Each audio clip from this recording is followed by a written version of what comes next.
Hello friend, welcome to week 4, day 1 of Letter With Me videos. So in this video, I'm going to use this worksheet that we had from an earlier week. And so you should already have this one, but I wanted to show you how I printed it out. If you can tell here, you see how this is the bottom of the paper, and then we have this top here. So this is not printed out at the full size it was created for. I printed this out at 60%. And the reason that I did that is because one of you guys said that you printed out your worksheets in a smaller size so that you could put them in your journal. And so I love that idea, and I wanted to just kind of give you an example of what that might look like. So I'm just simply going to fold mine over.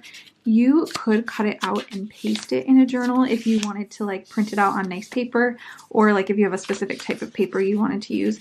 I just used kind of like not very great printer paper for this one, so I am actually going to just use this to trace.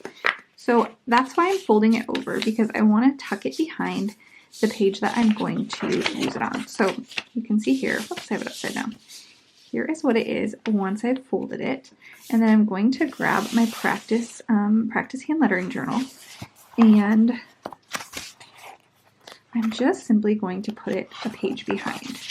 Now I'm going to show you what this looks like in this Leuchtturm journal, but I will say I have regrets about using this one and not using this good Inkspressions for my practice journal, but I'm just going to keep going with it because it's working fine.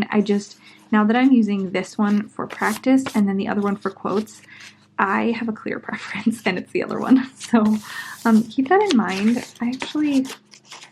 To see how much I can see through here, it is totally doable. But let me just show you, out of curiosity's sake, what it looks like with the good Inkspressions.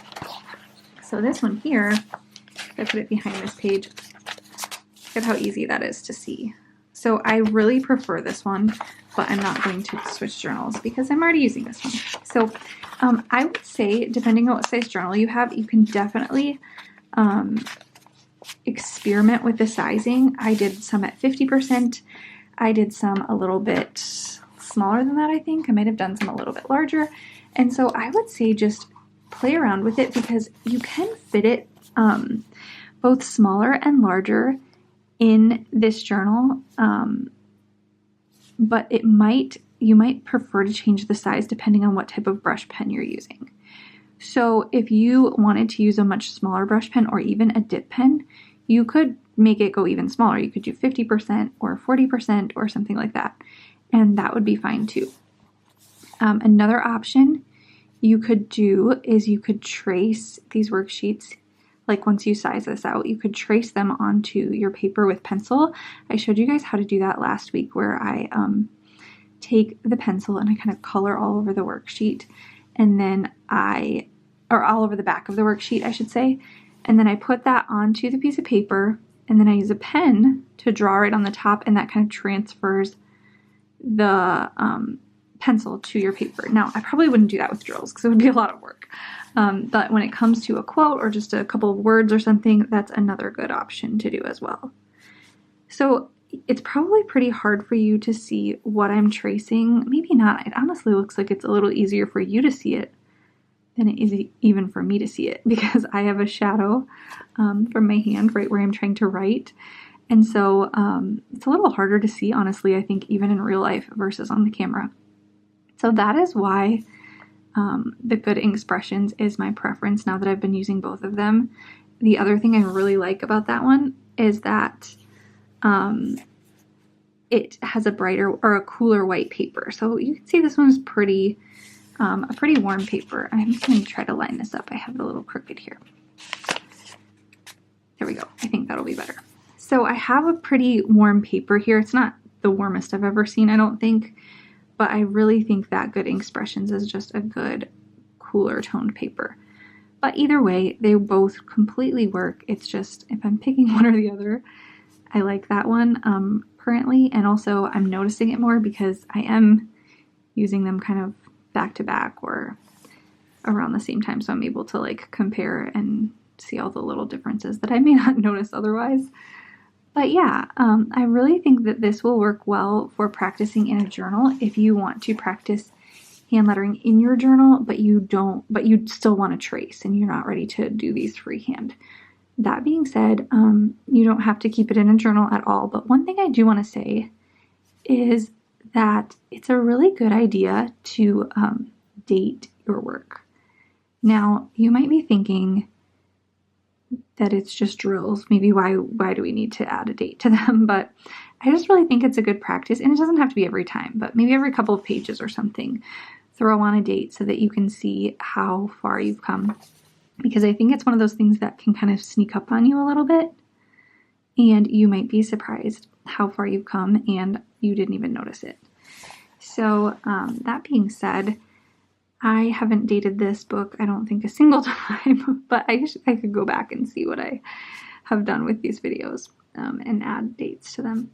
But I always think that's a good idea because, like I said, you just don't realize how much progress you're making until it's already made, and you can kind of look back and be like, wow, that actually looks quite different, or wow, that might look similar, but it was a lot easier to do, and I'm just really getting the hang of it. So I hope that is something that you guys are doing, and if it's not, I would totally encourage you to start. And let's see, I have 2 more rows of practicing these drills, and so I think this at 60% is a pretty good size because you can kind of see I don't have a ton more room if I were to make it any bigger. But I think, like I said, if you wanted to use it even smaller brush pen or a dip pen or something, you could certainly make them smaller.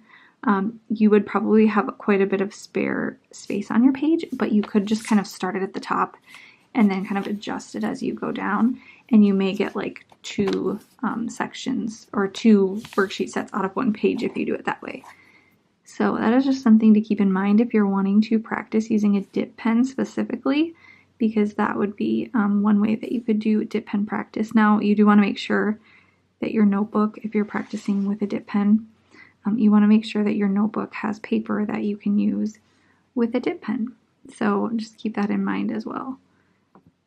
And the last one I have here is an oval, and if you remember, we're going to start our oval way over here at like 3 o'clock. And that is just going to allow us to add those 2 ends together without it being very obvious. And then if it is obvious, and if we have, accidentally messed up, most of the time we're going to cover it up anyway, so it does not matter.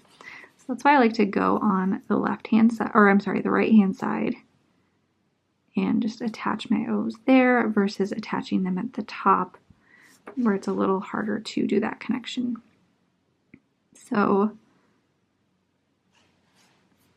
that is one way to make sure, like I said, if I kind of mess up here and I'm doing an A, I can draw over it. So that's one way to kind of make sure you can hide that mistake if you do make one, because we all do, and that's completely fine. This is just practice, and even if it wasn't practice, it's still totally fine. So it is just hand lettering. It's supposed to be fun and enjoyable, and hopefully a relaxing and fun practice for you and not something that's stressful. So I would say that worked out pretty well using those printables with this notebook paper. So that, like I said, was at 60%. And if you wanted to practice longer, I will mention again, I know I've mentioned it before, but I am putting these videos into playlists. So you can start with week 1 and just go through it, and then you could go to week 2 and go through that whole playlist. If you just click into the playlist, which I can link them at the end of this video, or I can link them below. But if you just click into the playlist, it should start at the top and then just autoplay all the way through. So that makes it super easy for you. So I hope that was fun for you. I hope that was enjoyable.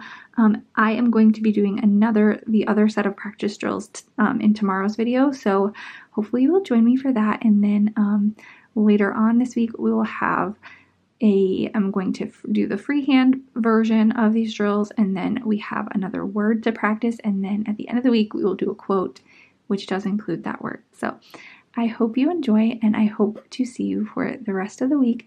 Thanks so much for joining me, and I will see you tomorrow.